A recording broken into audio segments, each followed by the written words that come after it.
Hello दोस्तों, मैं तनुजा परिहार आज आप लोगों को ले जाना चाहती हूँ पल्प फिक्शन यानी लुगदी साहित्य की दुनिया में। हिंदी में आप लोग देखते होंगे कि लुगदी साहित्य या फिर पल्प फिक्शन 1960s से लेकर 1990s तक काफ़ी ज़्यादा चलन में रहा था। ये वो दौर था जब हमारे पास टीवी नहीं था, इंटरनेट नहीं था, तो crime, suspense, thriller, murder, love, इन सब चीज़ों को पढ़ने के लिए जो भी हमारा पाठक वर्ग था वो इन्हीं बुक्स पे डिपेंड करता था।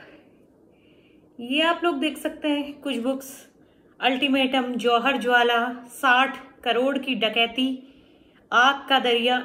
इनके जो टाइटल्स होते थे बड़े ही दिलचस्प होते थे, जैसे हमारी बॉलीवुड की पुरानी मूवीज होती हैं, एकदम ऐसे टाइटल्स ये लोग रखते थे। हर दुकान में, बुक्स की दुकान हो, चाहे किराने स्टोर हो, चाहे रोड के साइड में, ये बुक्स बहुत ज़्यादा बिका करती थी।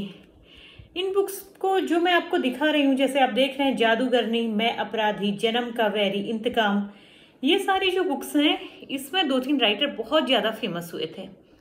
जिनकी बुक्स मैंने सबसे ज़्यादा पढ़ी हैं और जो उस जमाने में सबसे ज़्यादा प्रसिद्ध थे, उनमें मैं 3 नाम यहाँ पर लेना चाहूँगी। पहले सुरेंद्र मोहन पाठक, दूसरे वेद प्रकाश शर्मा और तीसरे इब्ने सफ़ी। इब्ने सफ़ी मूलतः उर्दू लेखक थे। इनके सारे नॉवेल्स का हिंदी में ट्रांसलेशन किया गया था। तो इन तीनों लेखकों को हर वो इंसान जानता होगा जिसने 70s से लेकर 90s तक ये सारी बुक्स पढ़ी हैं। हालांकि आजकल भी ये बुक्स आती हैं, लेकिन अब ये पुराने समय की तुलना में उतनी ज़्यादा लोकप्रिय नहीं रही, क्योंकि अब हमारे पास एंटरटेनमेंट के लिए नेट है, फ़ोन है, टीवी है और भी कई सारे साधन हैं।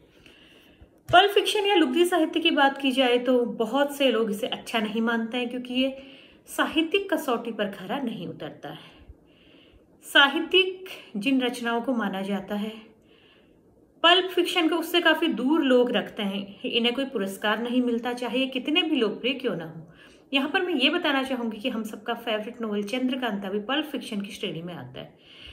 लुगदी साहित्य मतलब वो साहित्य कहा जाता है जो हमारा मनोरंजन तो करता है, लेकिन हमें कोई खास शिक्षा नहीं देता है, जिसमें हिंदी भाषा एकदम क्लिष्ट शब्दों में नहीं लिखी जाती है, जिसमें जो भाषा के अलंकार, मुहावरे, छंद, एक जो साहित्यिक के जो पैमाने होते हैं वो पूरी तरह से नहीं रखे जाते हैं। केवल ही इनको मनोरंजन हेतु ही लिखा जाता है। सीधी सीधी कहानी होती है, यानी हम कह सकते हैं वन टाइम रीड। जैसे बहुत सी मूवीज होती हैं वन टाइम वॉच, वैसे ही ये रचनाएं होती है। लेकिन मैं यहाँ पर बताना चाहूँगी कि हर किताब और साहित्य की हर विधा का एक अपना तरीका है, एक अपना स्थान है। जैसे हम लोग हमेशा आर्ट मूवीज नहीं देख सकते हैं, जिन मूवीज को बड़े बड़े पुरस्कार मिलते हैं, तो हम लोग हमेशा उन्हीं चीज़ों को नहीं देख सकते। हमेशा हमारी मानसिक स्थिति ऐसी नहीं रहती है कि हम बहुत गहरी बातें देखना चाहें, बहुत गहरी बातों को समझना चाहें। तो कभी कभी हम केवल टाइम पास के लिए जैसे कॉमेडी मूवीज़ देख लेते हैं, वन टाइम वॉच मूवीज़ देख लेते हैं। जैसे हम लोग अगर ऑस्कर विनिंग मूवीज़ देखते हैं तो वही हम लोग गोलमाल, हेरा फेरी, हंगामा, ये सारी मूवीज़ भी हम लोग देखते हैं। तो इसी तरह से ये साहित्य भी है कि अगर हमारा कुछ भारी भरकम पढ़ने का मन ना हो, हमें केवल मनोरंजन के लिए, अच्छी नींद आने के लिए, समय काटने के लिए कुछ पढ़ना हो, तो हम ये नॉवेल्स पढ़ सकते हैं। इनमें भरपूर मात्रा में आपको सस्पेंस, थ्रिल सब कुछ मिलेगा। अगर आप लोग जासूसी नॉवेल के शौकीन हैं, शर्लक होम्स, जेम्स हेडली जैसे इंग्लिश उपन्यासकारों को आप लोग पढ़ना पसंद करते हैं, तो आप जरूर वेद प्रकाश शर्मा, सुरेंद्र मोहन पाठक या फिर इब्ने सफ़ी के नॉवेल्स के साथ जा सकते हैं। उस जमाने में हालांकि ये नॉवेल घर में पढ़ने पर कई सारे लोगों को डांट पड़ती थी, क्योंकि कहा जाता था कि इन नॉवेल से बच्चा कुछ नहीं सीखेगा। लेकिन वही है कि हमें कुछ अच्छा पढ़ने के लिए सब कुछ पढ़ना पड़ता है, तभी हम लोग जान सकते हैं कि हम फाइनली क्या अच्छा है, क्या बुरा है। जहाँ हम लोग प्रेमचंद, शरद चंद्र, अमृता प्रीतम की रचनाएं पढ़ते हैं, वही हम लोगों ने अगर ऐसा साहित्य भी देखा होता है, पढ़ा होता है, तो हम लोग डिफ्रेंशिएट कर सकते हैं। आजकल की बात करें तो चेतन भगत के सारे नॉवेल्स को मैं लगभग पल्प फिक्शन की श्रेणी में ही मानूंगी, जो वन टाइम रीड है, हमारा मनोरंजन करते हैं। और किसी पाठक की जिसे बहुत ज़्यादा भारी भरकम पढ़ना पसंद नहीं है, बहुत ज़्यादा साहित्यिक नहीं है, उसकी पढ़ने में रुचि पैदा करने के लिए इन नॉवेल्स का बहुत ज़्यादा योगदान होता है। यानी हम इनको एक स्टार्टिंग कह सकते हैं पढ़ने की ओर। जिस तरह से हम देखते हैं कि जिन लोगों को गज़लें पसंद नहीं होती हैं, उनको भी जगजीत पसंद होता है। यानी जगजीत वो स्टेप है जहाँ से आदमी गजल पसंद करने की ओर को बढ़ता है, स्टार्टिंग स्टेप माना जाता है। उसी तरह से ये पल्प फिक्शन को हम लोग पढ़ने की ओर स्टार्टिंग स्टेप भी मान सकते हैं। हालांकि यहाँ पर भी मैं ये चीज़ कहना चाहूँगी कि बच्चों के लिए मुझे ये नोवेल अच्छे नहीं लगते हैं, क्योंकि बच्चों का माइंड काफ़ी इमेच्योर होता है। अगर एक बार जासूसी नोवेल पढ़ने की लत लग गई तो अपना सिलेबस वगैरह सब कुछ छोड़ सकते हैं, रात दिन ये नोवेल पढ़ने में डूबे रह सकते हैं। ऐसा मेरे साथ हो चुका है बचपन में, तो इसलिए मैं रिकमेंड नहीं करूँगी बच्चों को ये नोवेल पढ़ने के लिए। हाँ, बड़े लोग आजकल तो काफ़ी इजी हो गया है, PDF आप लोग फ़ोन पे रख सकते हैं।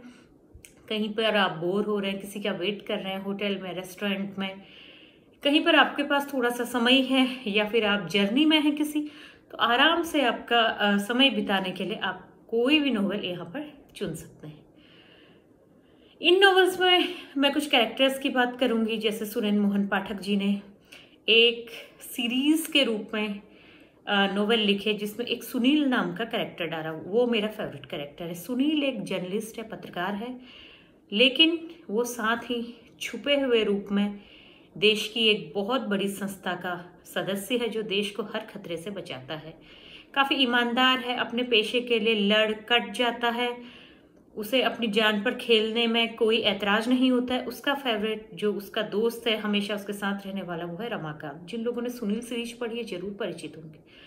दूसरा कैरेक्टर सुरेंद्र मोहन पाठक जी फिर लेकर आए थे सुधीर, जो एक प्राइवेट डिटेक्टिव है दिल्ली में। सुधीर के कैरेक्टर को थोड़ा सा अलग दिखाया गया है, अल्हड़ है, मस्त है, केवल पैसे के लिए काम करता है, लेकिन दिमाग का बहुत तेज है और बड़े से बड़ा केस भी आसानी से सुलझा लेता है। सुधीर सीरीज भी काफ़ी ज़्यादा लोकप्रिय हुई है। और तीसरी एक विमल सीरीज है जिसने इन दोनों के भी रिकॉर्ड तोड़ दिए हैं। विमल यानी एक सरदार सोहेल सिंह नाम का सीधा साधा अकाउंटेंट जो होता है, जो अपनी वाइफ की धोखेबाजी से दुखी होकर जेल जाकर जब वापस आता है तो उसका जुर्म के खिलाफ वो लड़ता है, और इस तरीके से वो न चाहते हुए भी एक बहुत बड़ा डॉन बन जाता है, लेकिन हमेशा अच्छे के लिए ही काम करता है। तो विमल सीरीज भी काफ़ी लोकप्रिय हुई है। तो आप लोग इन तीनों सीरीज में से कोई भी सीरीज स्टार्ट कर सकते हैं, कभी कभार आप पढ़ सकते हैं। बहुत सारी बुक्स ने बिक्री के काफ़ी सारे रिकॉर्ड इसमें तोड़े हैं, जैसे जादूगरनी बुक है, 65 लाख की डकैती है, और ऐसे ही बड़े बड़े टाइटल्स हैं। इब्ने सफ़ी के नॉवेल्स की बात की जाए तो मौत का कुआं, कुएं का रहस्य, खूनी हवेली, इस तरह के बड़े ही कैचिंग से टाइटल इन नॉवेल्स के हैं। और आपको ये जान के हैरानी होगी कि इनमें से बहुत सारे नॉवेल्स पे हमारी कई सारी मूवीज बन चुकी हैं। अक्षय कुमार की खिलाड़ी सीरीज की कई मूवीज भी इन्हीं नॉवेल पर बेस है, क्योंकि इनमें वो सारा मसाला होता है जो हम कह सकते हैं एंटरटेनिंग मसाला, वो बॉलीवुड की मूवीज का इन नॉवेल में होता है। तो मूवी बनाने के लिए भी ये सारे नॉवेल परफेक्ट होते हैं। सीखने की बात करें तो ऐसा सच कुछ खास नहीं है जो हम इन किताबों से सीख सकते हैं, लेकिन ये हो सकता है कि हमारा माइंड थोड़ा शार्प हो जाए, ज़्यादा सोचने लगे। जैसे हम लोग आजकल देखते हैं क्राइम पेट्रोल सीरियल देखकर भी हम लोग सीख सकते हैं कि कैसे कैसे क्राइम हो सकते हैं, कैसी कैसी जगह हमें सावधान रहना चाहिए। तो ये सारी बातें हम लोग सीख सकते हैं। थोड़ा अपने दिमाग को चलाना सीख सकते हैं कि हाँ, हम कैसे राज का पता लगाएं, अंत में कातिल कौन है, या फिर अंत में सस्पेक्ट जो हम सोच रहे थे वो निकलता है या नहीं। और साथ ही देशभक्ति और एक अच्छा इंसान बनने का संदेश भी नोवेल में आमतौर पर दिया जाता है। तो आप लोग अगर इन नॉवेल्स को पढ़ने के शौकीन हैं, किसी पर्टिकुलर नॉवेल का रिव्यू चाहते हैं तो ज़रूर मुझे बताएं। और आप लोग हल्का फुल्का पढ़ने के लिहाज से ज़रूर इन नॉवेल्स को पढ़ सकते हैं। ये आपको एक नई दुनिया में ले जाएंगे। जो लोग ये सोचते हैं कि इंडियन लिटरेचर में ऐसा कुछ नहीं लिखा गया है जैसे बाहर के जासूसी नॉवेल्स में लिखा जाता है, तो वो लोग बिल्कुल गलत है। इन नॉवेल्स की एक बहुत बड़ी दुनिया है। नेगेटिव पॉइंट हम एक कह सकते हैं कि जिस एरा में ये नॉवेल लिखे गए थे 70s से 90s तक, तो वहाँ पर हमारा फ़ोन, नेट वगैरह नहीं था। तो बहुत सी चीज़ें हैं जो हम लोग आज के टाइम से रिलेट नहीं कर पाएंगे, जैसे मोबाइल की जगह लैंडलाइन या फ़ोन बूथ का यूज करना, इंटरनेट नहीं होना। तो बहुत सी जो इसमें चीज़ें होंगी या जो केस सॉल्विंग जो भी होंगी उस समय के हिसाब से होंगी। हालांकि आज भी ये लोग लिख रहे हैं, सुरेंद्र मोहन पाठक जी आजकल भी लिखते हैं। आप फेसबुक पे इनके पेज देख सकते हैं, ब्लॉग देख सकते हैं। तो आप लोग इन नॉवेल्स को पढ़कर बताइए आपको कैसे लगे, कौन से राइटर के नॉवल आपको सबसे ज़्यादा पसंद आए, किस कैरेक्टर से आप सबसे ज़्यादा प्रभावित हुए। ऐसे ही नए नए बुक्स के रिव्यूज जानने के लिए आप प्लीज़ हमारे चैनल को लाइक, सब्सक्राइब और शेयर जरूर करें। आगे भी आप लोगों को साहित्य की दुनिया के नए नए रूपों से परिचित करवाने में जरूर आऊँगी। तब तक के लिए बाय बाय।